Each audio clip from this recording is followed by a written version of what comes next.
हमारी स्थिति आटे के दीपक की तरह है।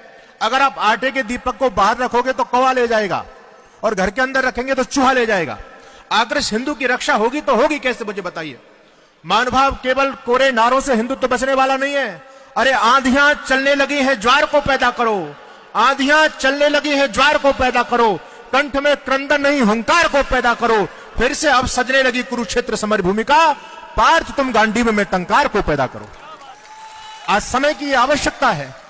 अगर हम लोग अभी भी नहीं जाग पाए तो फिर हमारा यह स्वर्णिम अवसर आने वाला नहीं है। मैं आपके बीच में निवेदन करूंगा, Iran, Afghanistan, Nepal, Bhutan, Tibet, Sri Lanka, Myanmar, Bangladesh, Cambodia, Philippines, Malaysia, Indonesia, Thailand, Vietnam, ये कभी आपके अखंड भारत के हिस्सा हुआ करते थे। आज वहां से हिंदू पूरी तरह से समाप्त हो चुका है। और मैं आपके बीच में कहना चाहता हूं, हमारे 4 प्रबल शत्रु हैं। 4 प्रबल शत्रु, मंच से, खुले मंच से बोल रहा हूं इस बात को। आश्चर्य की बात है कि हिंदू इतनी चिर निद्रा में सोया हुआ है, इसको ये भान नहीं है, आभास नहीं है कि चारों तरफ से शत्रुओं ने अपना जाल बिछा दिया तुमको समाप्त करने के लिए। पूरी दुनिया से हमको समाप्त कर दिया, पूरे एशिया से हमको समाप्त कर दिया, पूरे यूरोप से हमको समाप्त कर दिया। अब थोड़ा सा अस्तित्व हमारा बचा है तो केवल हिंदुस्तान में बचा हुआ है। अगर भी अब भी हम लोग नहीं जाग पाए तो सोचो आप जाओगे तो जाओगे कहां। अरे अफगानिस्तान के ऊपर आपत्ति आई, तालिबानियों ने हमला किया, वहां से लोग शरण लेने के लिए आपके देश में आ गए। और मैं कहना चाहता हूं, ज्यादा समय नहीं है, आने वाले 20 साल हैं। यदि यही स्थिति रही तो आने वाले 20 साल में ये तुम्हारा भारत में अफगानिस्तान जैसी स्थिति होने वाली है। मैं आपसे पूछना चाहता हूं, आप कहां जाओगे? अरे आपको कोई दुनिया में शरण देने वाला स्थान है क्या? फिर भी हम सोए हुए हैं। आश्चर्य की बात है, यानी कितने कुंभकर्णी निद्रा में हम लोग सोए हुए हैं। तो आपको जगाने के लिए कार्यक्रम किया जा रहा है। महानुभावों, ये हिंदू की जो दुर्गति हुई है, इसके यदि कोई जिम्मेदार है तो हम संत सत्ता और धर्म सत्ता के लोग जिम्मेदार हैं। सीधी सी बात है। आपने दुनिया में आज तक किसी मुल्ला जी को, मौलवी साहब को यह कहते हुए नहीं सुना होगा कि सारे धर्म बराबर होते हैं, सारे धर्म प्रेम और भाईचारे की बात करते हैं। मुल्ला जी कहते हैं धर्म तो हमारा इस्लाम ही श्रेष्ठ है। आपने आज तक किसी क्रिश्चियन पादरी को नहीं सुना होगा कहते हुए कि सारे धर्म बराबर होते हैं, प्रेम और भाईचारे की बात करते हैं। वो केवल अपने क्रिश्चियनिटी को स्वीकार करता है, मुसलमान अपने इस्लाम को स्वीकार करता है। लेकिन आपने अनेक हिंदुओं को, और अनेक नहीं, मैंने सारे हिंदुओं को यह कहते हुए सुना है, धर्मगुरुओं को कहते हुए सुना है, जो इस बात को कहते हैं कि सारे धर्म बराबर होते हैं। ये क्या हमारे गंदगी दिमाग में आ चुकी है। इसलिए मैं कहूंगा, इस धर्म को बचाना चाहते हो तो धर्मगुरुओं को बीड़ा उठाना पड़ेगा। आज भाई, हिंदुओं की रक्षा की दायित्व, इस धर्म की दायित्व रक्षा का जिम्मेदारी हमारे कंधों पर है। और मैं कहता हूं, अगर डूब गया धर्म ही अपना तो फिर धर्मगुरुओं का क्या होगा।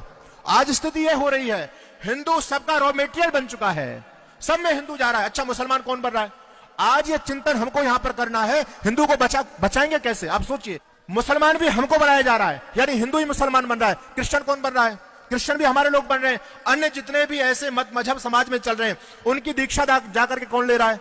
सबसे पहले हिंदू पहुंचता है। इसका कोई दीन नहीं बचा, इसका कोई धर्म नहीं बचा, इसके अंदर स्वाभिमान नहीं बचा।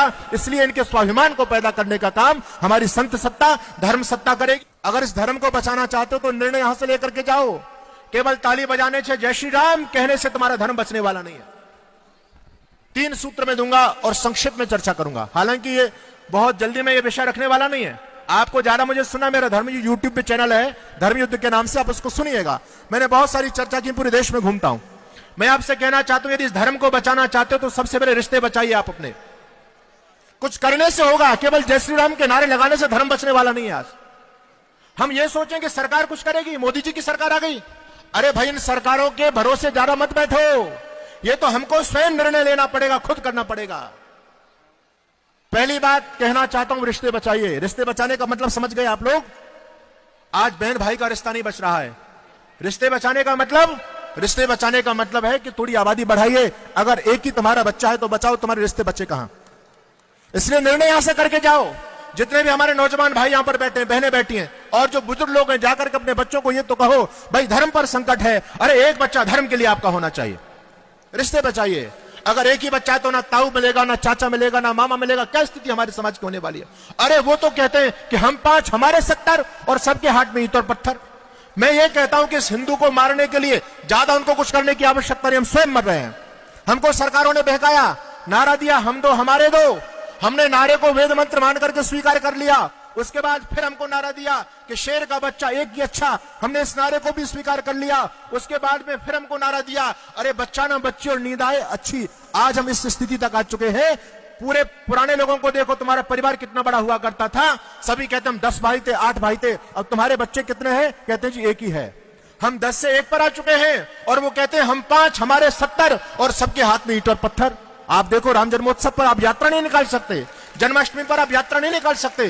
क्या दुर्गति तुम्हारी हो रही है? अरे चिंतन करो, अभी 25% है, 25%, और 25% होने के बाद तुमको सड़कों पर नहीं निकलने दे रहे हैं, तुम्हारी यात्रा नहीं निकलने दे रहे हैं। वो जिस दिन 40% हो गए, अरे क्या तुमको तुम्हारे घरों में छोड़ देंगे? चिंतन करो, ज्यादा समय नहीं है। पहली बात, पहला सूत्र, रिश्ते बचाइए।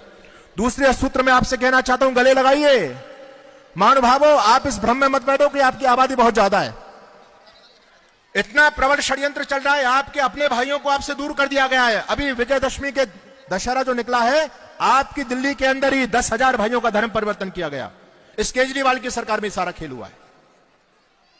धर्म गले लगाइए। अगर आपने उनको सम्मान नहीं दिया तो वो भाई दूसरों के में जा रहे हैं। और देखो, ये तो केवल भीम आर्मी हो चाहे कुछ भी हो, आर्मी वार्मी कुछ नहीं है।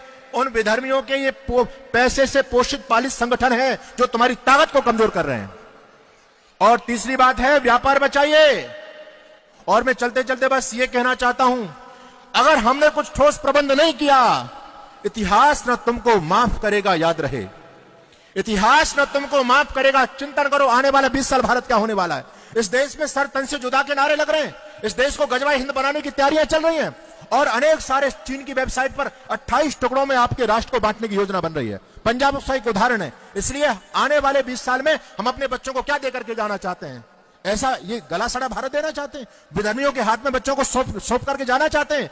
इतिहास न तुमको माफ करेगा, याद रहे। अरे पीढ़ियां तुम्हारी करनी पर पछताएंगी।